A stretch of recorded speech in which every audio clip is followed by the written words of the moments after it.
It's nearly that time of year again. BAM! June is Buddhist Action Month. For the month of June, BAM encourages us to take our practice explicitly into the world as a united force for good. The spirit of BAM is to try something new, to exemplify ethics, wisdom, awareness, and creativity in solidarity with others for the benefit of all beings. Being limited to June, BAM is an opportunity to adjust a habit or to initiate an ethical ideal that remains an idea.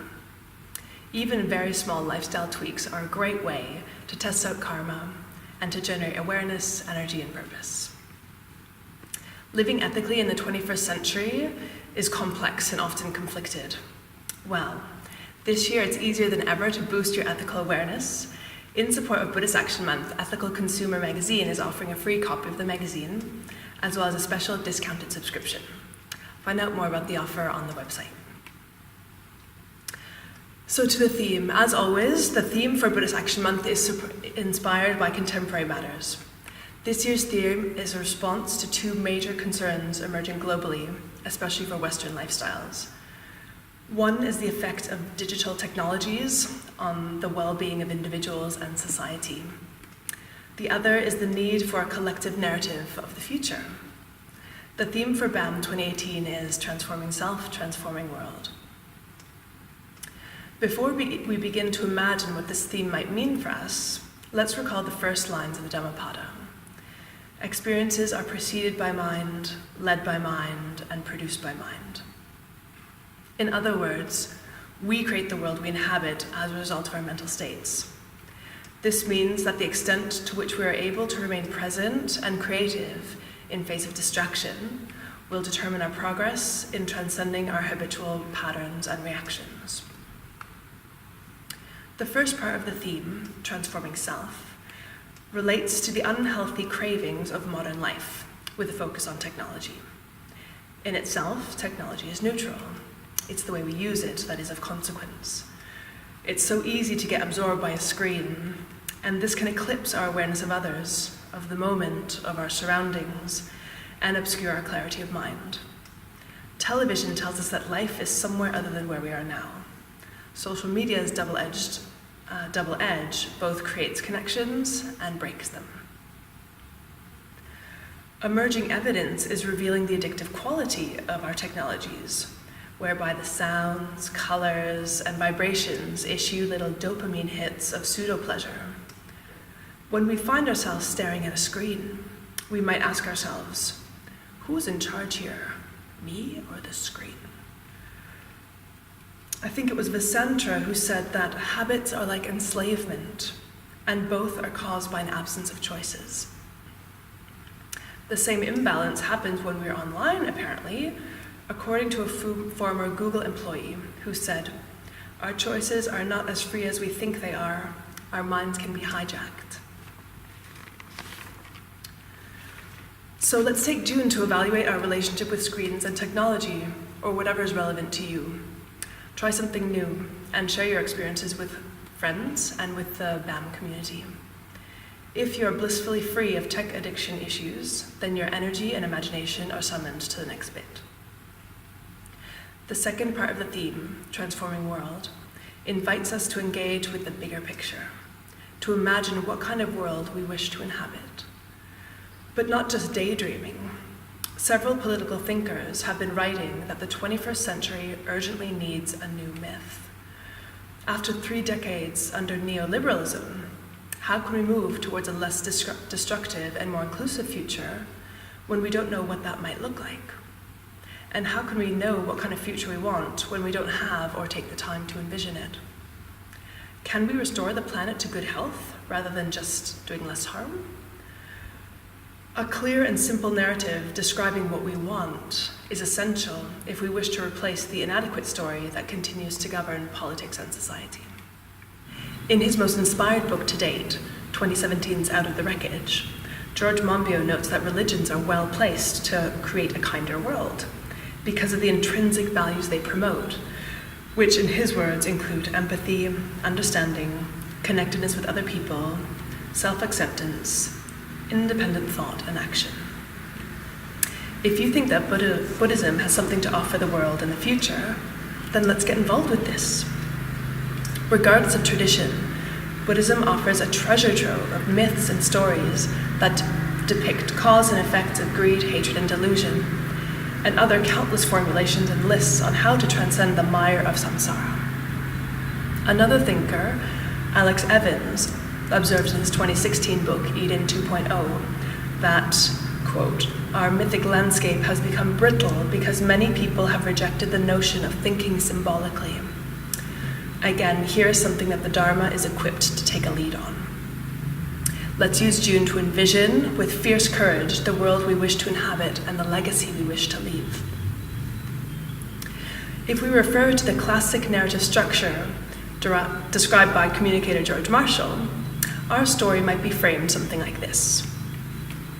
Starting in 2018, the mindful, compassionate, and ethically upright individuals of the world came together to take responsibility for the terrible state of affairs, and through their vision, confidence, cohesion, skillful means, and faith, provided exemplification and leadership towards a bright, abundant, and happy future. So here's the question for each of us. What does a bright, abundant, and happy future look like? What aspects of the world today do you appreciate, and what do you miss from the past? What would you like for yourself, now, and for future generations? For example, I would like a world where waste does not exist in a toxic sense. Like the zero-waste town of Kamikatsu in eastern Japan, which has an integrated and highly effective system of reducing, reusing, and recycling everything. Actual examples exemplifying what we want to see are so valuable, and it would be great to compile all our BAM dreams together. Twitter is effective for this, so let's use it for what it's worth. Use the hashtag MyBAMDream2018 and stay mindful. You might explore this question more symbolically and aim to describe your vision as a personal Pure Land, or a Buddha field that springs from the aims of living beings, to quote Thurman. You might reflect on what your unique role to this human project might be, and the conditions, practice, and momentum you'll need. Note too that these reflections can complement typical BAM activities, like litter picking, just sitting in nature, or trying veganism, because they all express a wish to make the world a better place through Buddhist values and ethics, Dharmic wisdom, and the cultivation of mindful awareness. I believe this could be an important step towards the new story our world needs, and wouldn't it be great for Buddhism to lead the way? You'll find references, guidance, ideas, and inspiration in the BAM Handbook, which is available on the website and hopefully at your Buddhist center too. In the weeks leading up to and for the month of June, you might keep a journal or a notebook on hand to record your experiences, ideas, and impressions. Don't hesitate to direct conversations towards Buddhist Action Month either. Both aspects of the theme are very current and will likely arise on their own anyway. Please share your experiences and events on social media, including the BAM Facebook page and Twitter using the hashtag Buddhist Action Month. This will be a test of awareness in itself. So, to wrap this up, I'd like to recall the story of the Buddhas leaving the palace, and to reflect on how our participation in BAM 2018 might connect us with this lineage of going forth as sons and daughters of the Buddha. As a young man, the future Buddha lived a comfortable, opulent life in the palace, but he soon realized this life would never be truly satisfying. So, one full moon night, Siddhartha bade farewell to his sleeping wife and child. He wasn't happy to leave his family, but he knew he had to go. He rode until he reached the river, marking the boundary of his Shakyan territory, where he left his horse and his princely garments, and he cut off his long hair and his beard.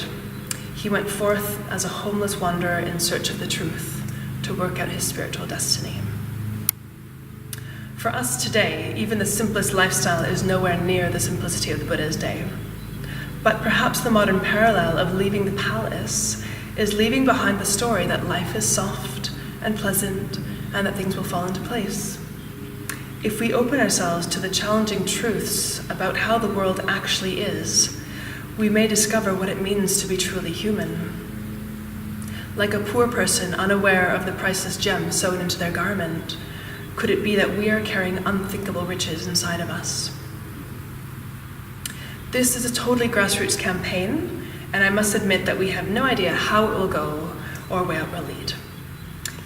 The BAM committee is a small group of warm-hearted individuals, spiritual friends across Buddhist traditions.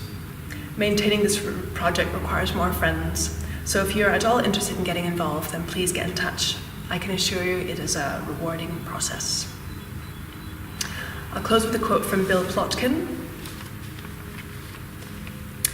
"The gift you carry for others is not an attempt to save the world, but to fully belong to it. It is not possible to save the world by trying to save it. You need to find what is genuinely yours to offer to the world before you make it a better place."